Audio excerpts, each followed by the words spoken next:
you're in Amsterdam, having fun, going out at night, exploring the city, going on bicycle rides, then your questions internally isn't going to be, is this remote thing really worth it? Because then you're going to be living in it, you're going to be feeling it. Yes, of course it's worth it, and I'm still able to do my job. I'm still doing the same amount of hours. I'm still interacting with my team. And I think the more people who do that and actually live the benefits, not just talk about the benefits, I think the easier the change is going to be.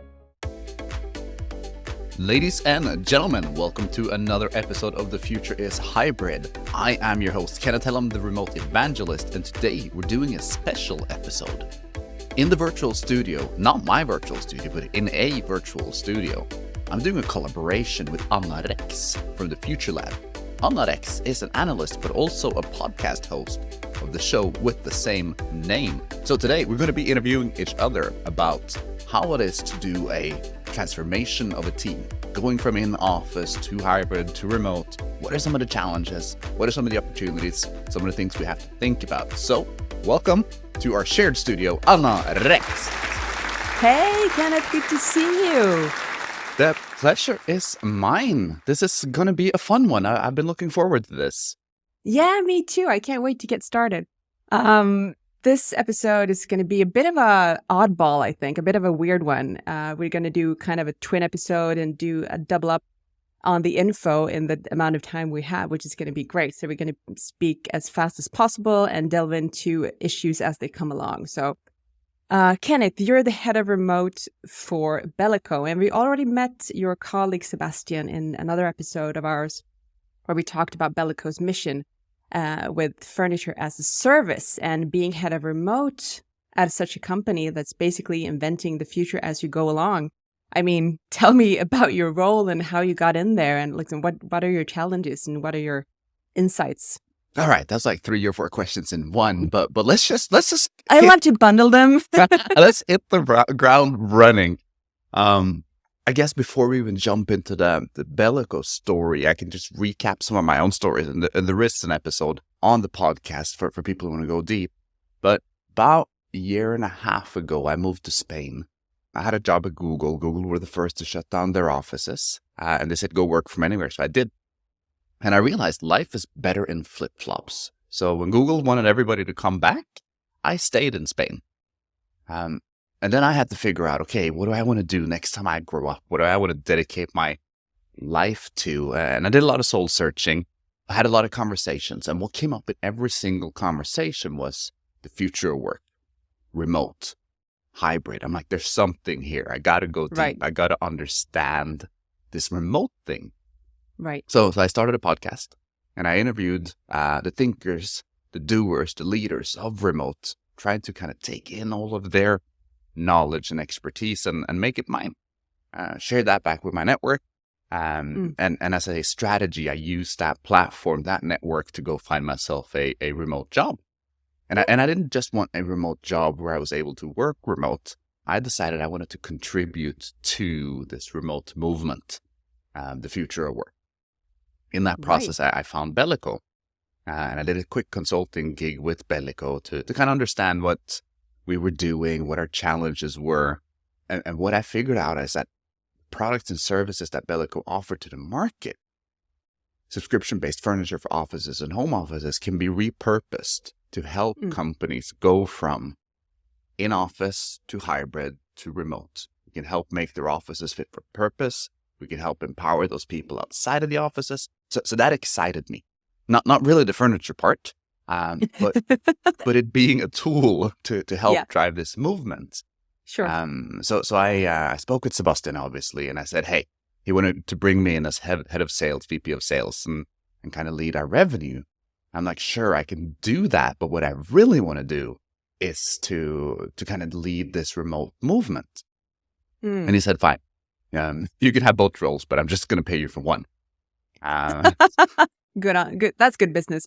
So I said, okay, fine, I'll take them both. So now I wear 2 hats. You introduced me as head of remote, and I see myself as head of remote. But on the business card, that virtual business card, because nobody has business cards anymore, it says head of hybrid. All right. And that's intentional because our point of view is that most companies are going to be a mix. Most Mm. companies are going to have an office presence and a work from anywhere presence. And we call that hybrid.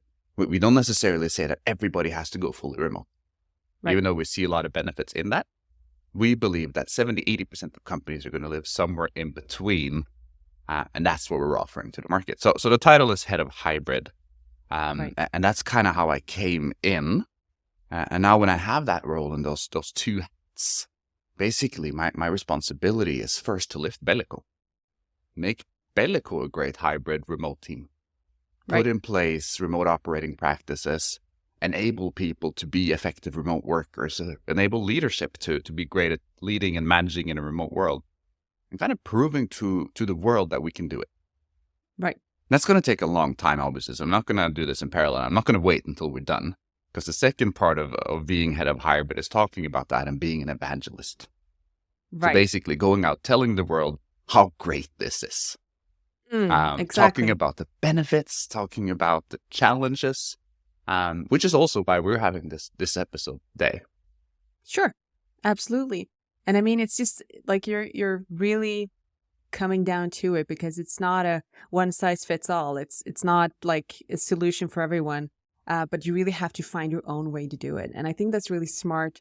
With in the case of Bellico, like both offering the operational hardware, as it were, to set up offices in whatever manner you need them, but also to offer the intelligence and how to maneuver that flexibility, that space, and how to set it up intentionally, which is basically what I understand you're saying, to really have an intention and a purpose with what you're doing with your people, no matter how you do it. Is that correct? Exactly. So it's not easy, and I hope down the road, maybe 5 or 10 years from now, it will be easy. That there will be Right. a playbook and there will be best practices saying that, okay, if you're in this specific situation, these are the 8 steps you need to take. Or if you're in this little different situation, okay, you only have to do 6 steps, but they're a little different. So I think Right. over time we can build that guide, but it's so Sure. early days still. Nobody really understands it. So I think Mm. it's very unique for every single company. They're going to have their own set of challenges that need to be tackled and over. Sure. And there's a lot of talk on social media and within the research field of remote work to kind of marry together both theories of economics, and also psychology, because there are people to deal with, and you have to have brave conversations, and you have to offer psychological safety and really move into those territories that might or might not be super comfortable for leaders and CEOs and what have you. What are your thoughts on that? Like, what sort of conversations do you see happening now as opposed to before? I think this varies by company size a lot. Right. So Bellico, we're a startup. We're 30-ish people. So for us, it's relatively flat and non-hierarchical. But if you see larger organizations, that the head of remote role kind of fits in between of everything. Right. And that's unique. You haven't really seen that in a role before. It's part people management, HR, enablement. It's part operations. These are Right. systems, structures, processes. It's very much part leadership. This is how you engage people, motivate people. And there's a financial component to it as well. Okay, but by doing this, what are our cost benefits? What are our additional costs? So Yeah. it hits smack in the middle of a pretty complex matrix. Exactly. And I think that's really um, that's exactly what we found in our clients and in our research, that that's really what it is. It's not just HR. Like we talked in the beginning of the pandemic and the beginning of remote work, when that thing really happened, that HR was moving into sort of a more of strategy component instead of being just like kind of a service in-house. But now I think you said it better, that it really, it's part HR, but it's also strategy, and it's also just operations and how our systems are functioning and what kind of structures we're building internally to be enabling people to work from wherever they want. I think a big part of that debate in social media has been, where should the head of remote sit in the organization? Ooh, that's a good one. What's your opinion on that? I think the initial thoughts that went around probably closer to a year ago now, at least 6 months ago, that it's just the modern COO. Right. That the COO is someone who kind of sits next to the CEO and does all of the things that the CEO doesn't want to do or isn't good at or doesn't have time to do. So to just make the company work. And I think there's some truth in that because there's a big part of operations in that role, but I do think it's broader. I think you're doing you're shooting yourself a little in your foot if you're saying it's just about the operations of the company, because there's such a big people's component to it. If you look at the benefits, one of the biggest benefits is employee retention, right? Exactly. Making sure your people are happy and that they want to stay. And another great benefit is being able to hire globally, attracting the best resources from anywhere. And that goes far beyond the remit of kind of operations. So I don't think you should try to pigeonhole it into a function. In a small organization, I clearly think it's a leadership role. Right. So in parallel to all of those others, CXOs, right?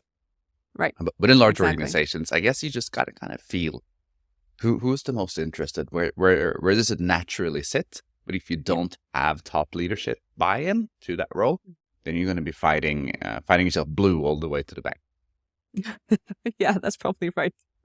Yeah, I think what you're saying is really interesting, but it kind of really puts focus on like maybe the hierarchical structures that we've been trained to work within doesn't really serve us anymore. Might not serve what we're trying to do or where we want to go. So really, like you said, not pigeonholing it into something that's already existing, but really kind of taking a good look at the map. Like, what is this? Does this serve us or not? Like, what do we need? What sort of functions do we need? And what's the relationship between them in order for the business to work as a whole? So you're going to break down the pyramids. Is that what you're saying? I thought that was done in the 80s, wasn't it? Somebody wrote a book about it. I'm not sure if it actually happened. I'm not sure what he proposed instead, but yeah, that's a fight we're in, I think. So we can get philosophical about this. I have lots of great organizational structures that I truly believe in. One of my favorite books is Frederick Laloux with Reinventing Organization. Oh, yeah.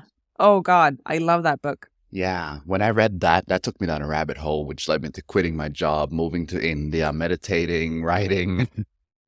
So kids, do not read this book. It's dangerous, powerful Do not stuff. try this at home. Not with interest rates being what they are. Yeah. Stay in your job. Sit still in the boat. That's what we say in Sweden, right? Exactly. Do not rock the boat. No, I mean, we can philosophize about organizational structure for a long time. One of the things I see as a challenge in this kind of remote discussion is philosophy. Because you and me and the people who are bought into it, we believe. We're true believers, right? I even call myself an evangelist, and that doesn't sit right in everybody's mouth. A little bit of religious tone there, but You okay, think? I'll let it go. You think? No, so I think it's important in having these dialogues to not make it too complex, right? If we're saying, okay, you got to be remote, but in doing that, you need to change your entire organizational structure and go towards more kind of circular team models. It's just going to be too much for a lot of leadership who might not even be bought into leaving the office. Right. So I would say start small, step by step.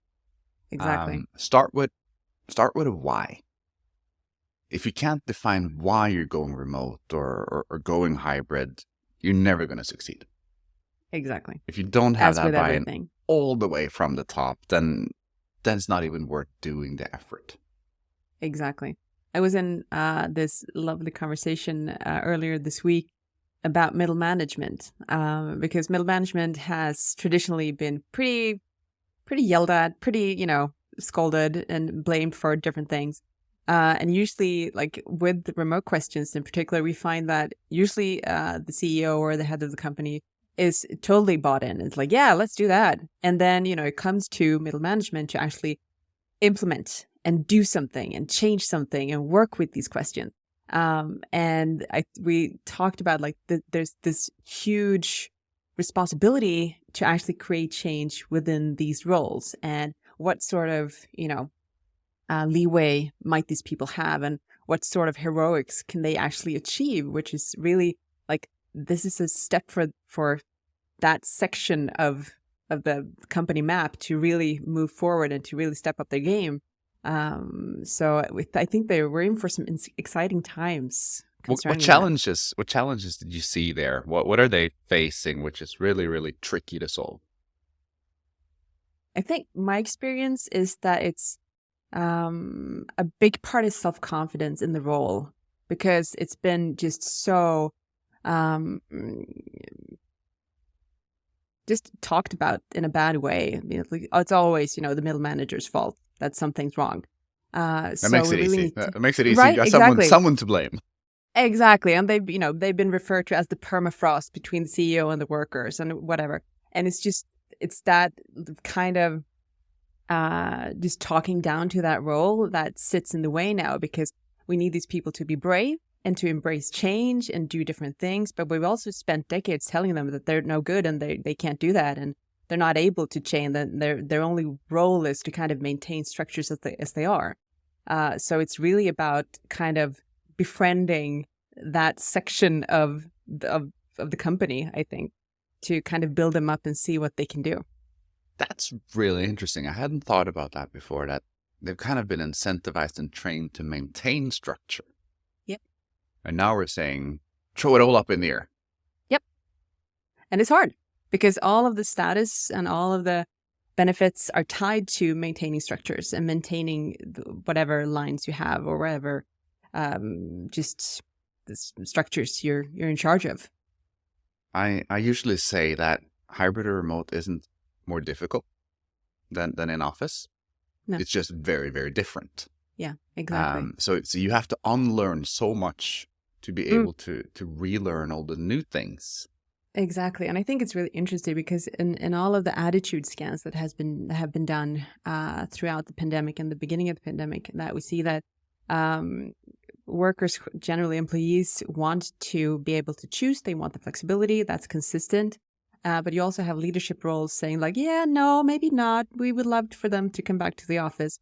And really, when you like dig a little deeper into why that is, it's a lot to do with that group of people, leaders and managers, seeing themselves as done. They're trained. They've been managers or leaders for a while. They know how to lead people. They know what to do. They don't want to do it differently. They know what to do. They deserve that spot. They've worked their way up that. Yeah, sure. that and ladder. Now this way has been not working letting go forever. Right, exactly right. So it's just like the incentive, like you said, to relearn and unlearn is really low, because we haven't really shown them like what are the benefits. Like if you make this change, like what's in it for you? One of the things that I've found is that there's a lot of excitement early in the process. Yeah. Right. Everybody gets around the table and like, yeah, I read the reports. I've seen the input in LinkedIn. It's got to be the right thing. And then people go on this journey and they start making some changes for all the right reasons. But when the going gets tough, and the going will get tough in any company, in any setting, there's going to be ups and downs. Yeah. And as long as there's ups, everyone's fine. Like, yeah, go off and do your little remote thing. But then when the world gets tough and you're not hitting your results, and people start questioning it, like, maybe it's this remote thing that's the enemy here. Everything was so good before, and it wasn't, because there was ups and downs before as well. But as soon as things start becoming difficult, it will get very, very scrutinized. And the people who are used to working in a certain way will fall back to that way, unless motivated to do something different. Sure. And I found I'm going to challenge you a little bit and see if you have seen it as well. Because I totally agree with you. Like the first meetings with clients, like, oh yeah, let's go. I've read everything. I have like the intellectual argument all, clear for me. I know exactly why we need to do this. But then when it comes to actually changing behaviors, and when it becomes apparent, oh, I have to change my behavior. It's just not, it's not them, the other people in my organization that have to change, but actually me too. That's a hard spot. Yeah. Yeah. I don't know if that was a challenge or a question. I agree. No. Oh, yeah. Sorry. It was just, have you seen that as well? Yes. Move on. Yeah. No, I'm joking. But let's turn it into an interesting question then. Given that we both believe in this, that change is hard when it hits yourself. Mhm. What can we do to kind of reward that change? I think that's a fun Wow. question. Yeah, that is a fun question. So I kind of instinctively want to go to like starting a new exercise regime or Mm, like doing another change in your life personally. Like, how would I? Because obviously you will have tough mornings there as well, going to the gym. And kind of, I would just try to for me personally, um, I would just try to kind of sit with that feeling. It's like, oh yeah, I don't feel like doing this today. It feels really awkward. But I know that this is the better thing and I will be better for going through it. So I'm just gonna ease my way into it and do it anyway, even though it's awkward and weird. Because, obviously I could line up all of these intellectual arguments like, well, it's probably not a good idea and the revenue and this and da. That would be the easy way to go. But to actually sit with the feeling and examine, why is this uncomfortable? I like that. And I have a hack. I'll Oh, add let to me know. that. I'll add to Let me that know. because what you're talking about is kind of small behavioral changes in your life, Yep. right? Starting to go to the gym because you have the ability now that you're working from home, for example, right? That's one. I like it, Right. but it's a little small. Yeah. I would I say, took the easy way out. I Yeah. would say Okay. So call me out. think bigger. If the whole Yep. purpose of remote, not going to an office, is freedom and flexibility, right? What Right. is the maximum version of freedom and flexibility? Oh, wow. That's hard. What is the Yeah. maximum version? I think that's unique and different for everyone. So for Yeah. me, it's being able to live and work from Malaga. Right. I'm not Spanish, right? Born in Norway, American mom, lived in Sweden. But with remote work, I can live anywhere. I can go on an adventure any day, Right. right? So I changed my entire life. And because of that, it's a pretty easy conversation to have with myself. My motivation is pretty clear. I look Yeah. out the So, window and I see the Mediterranean, Mhm. right? That's not necessarily everybody's dream or goal, but go on a workation. Like Right. next time you're planning a weekend trip to Amsterdam, Mm. go for 2 weeks, right? Make it 3 weekends. One Mm. weekend, week would work. Another weekend, week would work. Third weekend. Right. That is all possible now. It's not even going to cost you that much more because it's the same flight. Mm. There's the accommodation in between there. Maybe you're able to rent out your house or your living space during that period of time. But start rethinking, what are some of the real benefits you can get from that freedom and flexibility. Mm. And I That's think when you're true. starting to live that, when you're in Amsterdam, having fun, going out at night, exploring the city, going on bicycle rides, then your questions internally isn't going to be, is this remote thing really worth it? Because then you're going to be living in it. You're going to be feeling it. Yes, of course it's worth it. And I'm still able to do my job. I'm still doing the same amount of hours.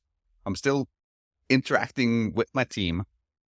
And I think the more people who do that and actually live the benefits, not just talk about the benefits, I think the easier the change is going to be.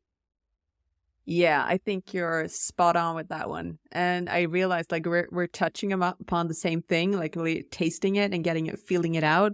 But I had this like tiny example, and you're like, okay, let's jump in with both feet and swim out from shore. Like, okay, let's do that. Or do a year abroad. Yeah, exactly. Yeah. So these things are the things we talk about. Like with Mm. remote, we can work, but people are still at home. People are still stuck in their routines. They're not really Yeah, gaining these great new benefits that we rationally think about. But I right. want everybody to feel it and experience it. That sounds like a good advice, actually, to be brave about one's own life, right? That's why we're doing it, no? Well, yeah, obviously, but it's just like it's not the front of mind thing, I guess, for everyone all the time. It's like, okay, so why am I going to work? Because I want freedom. We're all stuck in routines. And Yes. that's So the it's hardest part of change. It's to mhm. break those routines and do new things. Mm. And for everyone, that's the travel part's not necessarily the important thing. Maybe it's something else. Maybe it's spending Mm. time with an elderly parent, Mm. right? Maybe that's my reason for wanting the flexibility. And then Mm. ask yourself, how much did you actually do that? Was it twice today? Exactly. Or was it that one time on the Sunday because that's when you always go see your elderly parent? Right. So figure out Exactly. your own motivation, right? And really go all in on it. So, like, the general tip would be some serious soul searching. Maybe not like moving to India, going to an ashram for 6 months. Even though that could be it, but doesn't have to be. Harder to work from ashrams in India, to be honest. The Wi-Fi is poor. Yeah, exactly. You have a spiritual connection instead. It's a different thing. You can't just pray yourself to results. Really, though?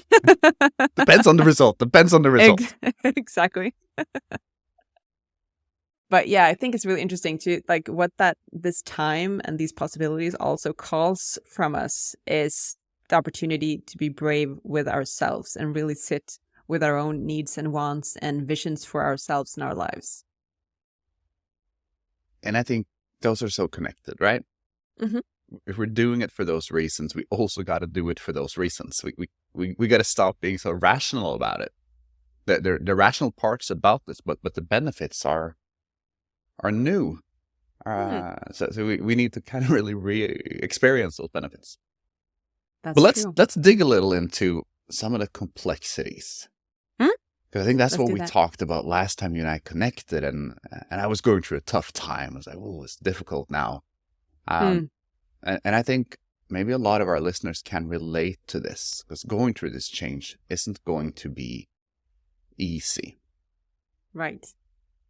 So maybe if I start with you, what are some of the challenges that you see with your clients who are going through a transformation?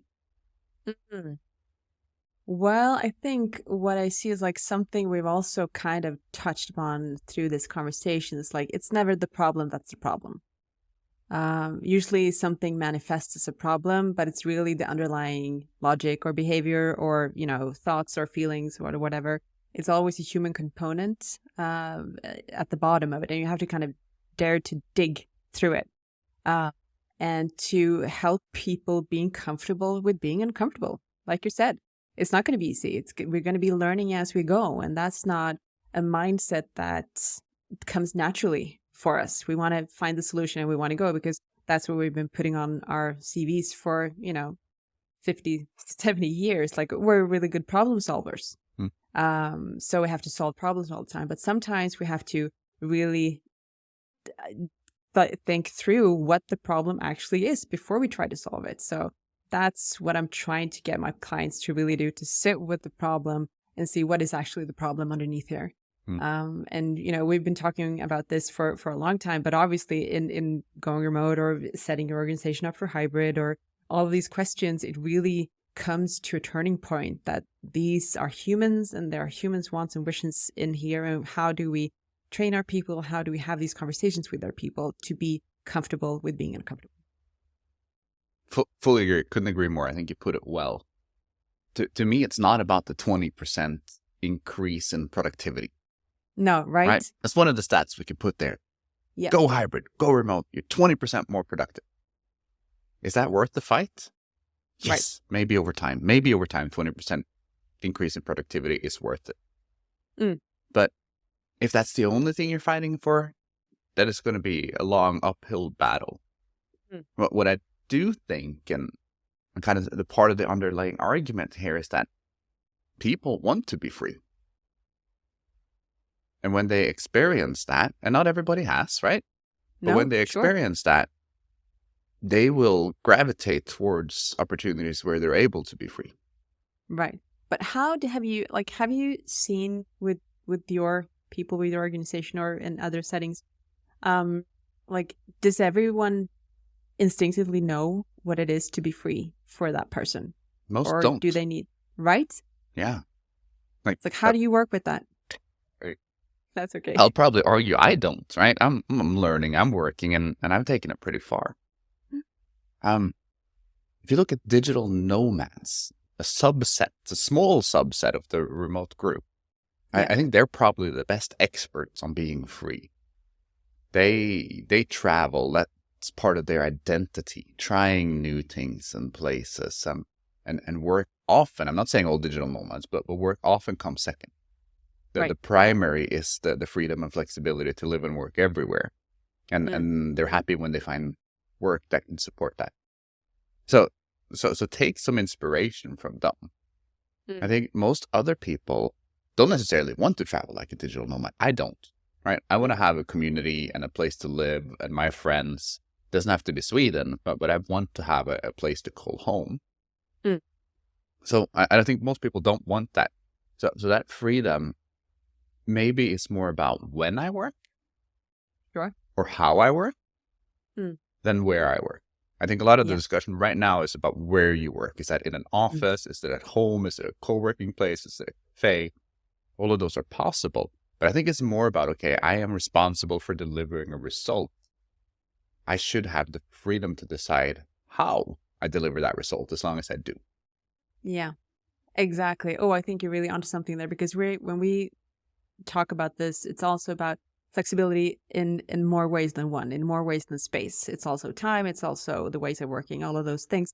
But I think it's really, really interesting. Like what we've also seen, what I'm sure you've seen as well, is that not everyone is super clear about what are my responsibilities and what are the individual tasks that I need to do that build up to these results. So quite often we need to also kind of just dig through, like, what is your role? What is your responsibility? What sort of output do you have here? What sort of time do you need to produce these results? Do you need like collaboration time? Do you need alone time? Or what do you need? And what sort of tools do you need? Because usually like everything this is all handed to you at the beginning of your employment. Like, this is your boss and this is your cubicle and this is your computer. So just like do whatever the boss says and don't think so much. You But do know now that we're the cubicle is dead, right? Yeah, I know. Just I know. checking, just checking. Yeah. No, I fully agree. And that was the first challenge we tackled at medical. Mm. So when I came in, a part of my onboarding was to do an assessment.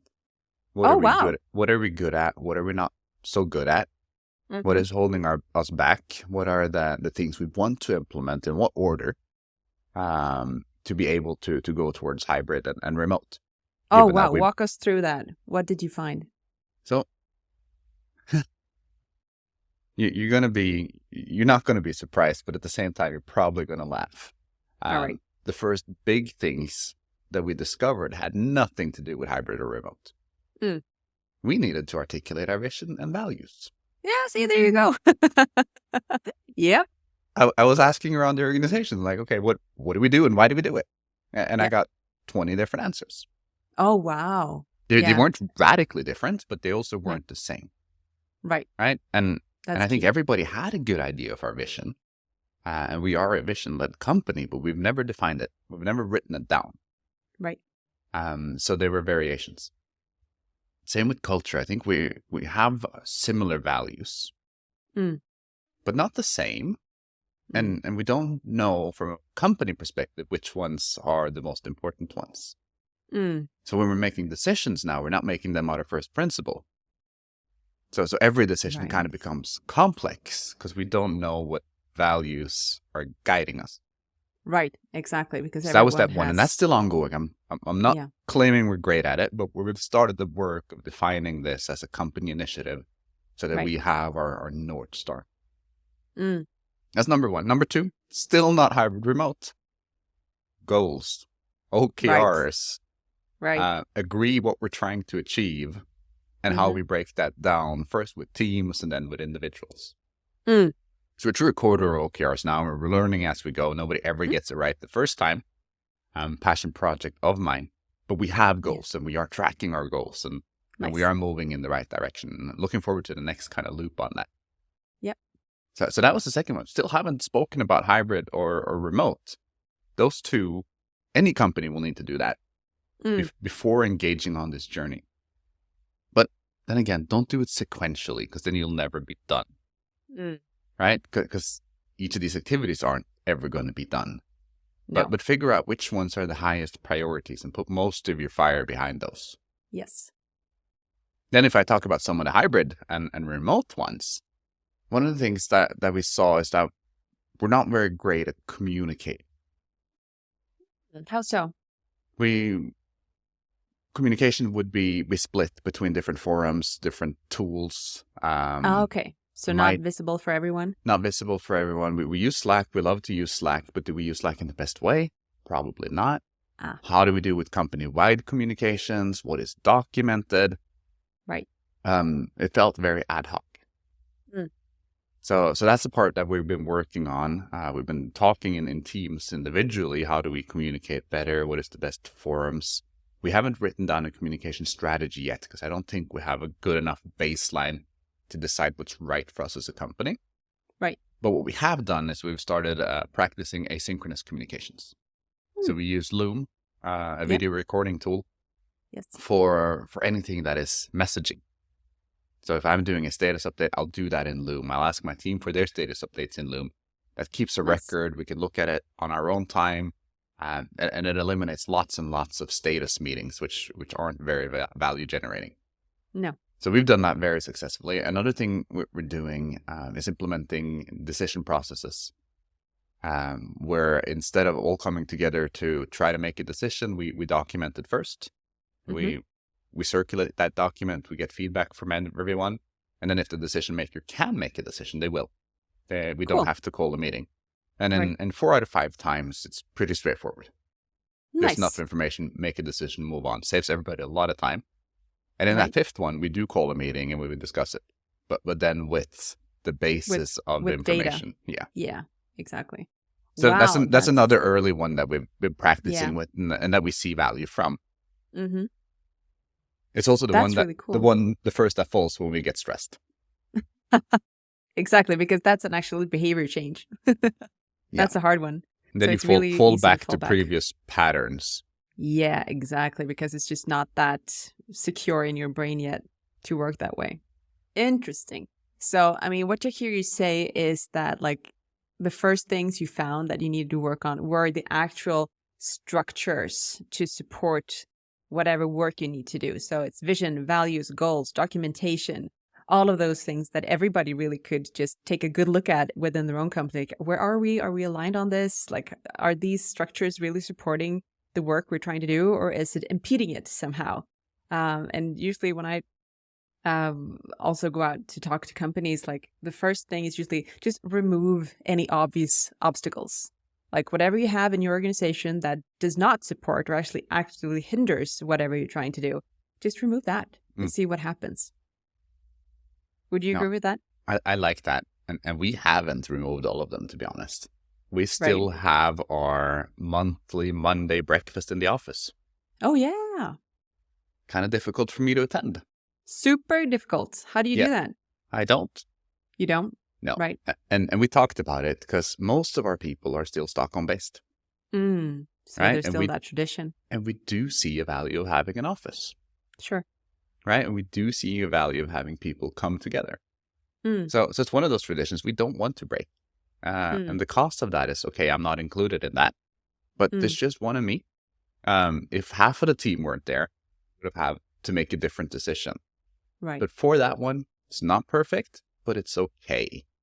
Yeah. And I think that's important. Don't go for perfect. Be practical about a lot of these things. That's good advice, Kenneth. Don't try to be perfect because you're not here to be right. You're here to get it right, right? I like that. Yeah. And I mean, I stole it from Brene Brown. She usually says that.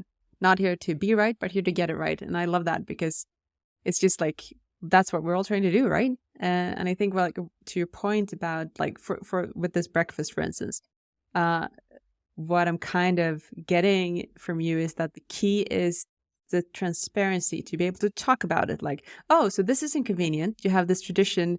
I won't be able to make that ever. Are we okay with this? Can we talk about it and just have that conversation? Because the default mode would be just to not talk about it because it's super uncomfortable and somebody's scared to step on somebody's toes. And I think make sure to lift those things. Don't let it turn into something uncomfortable.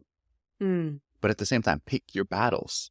Sure. This breakfast isn't where we're going to have the most value in changing a process.